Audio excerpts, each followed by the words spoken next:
Pasukan, Vostok, Rusia rebut Konstantinopel, wilayah penting Ukraina di Donetsk Selatan.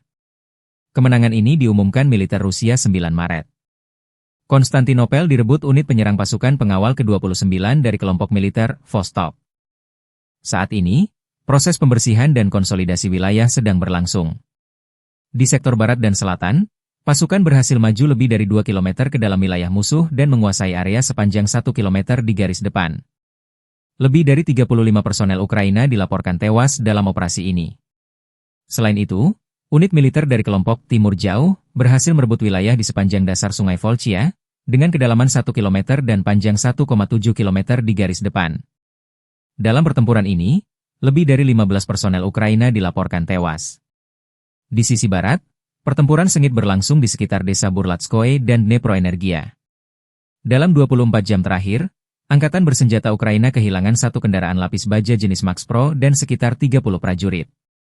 Sementara itu, di wilayah selatan Privolnoye, beberapa sabuk hutan dibersihkan. Pasukan Rusia menguasai area dengan kedalaman lebih dari 1,5 km dan panjang 2 km, serta menewaskan sekitar 20 militan dari Angkatan bersenjata Ukraina.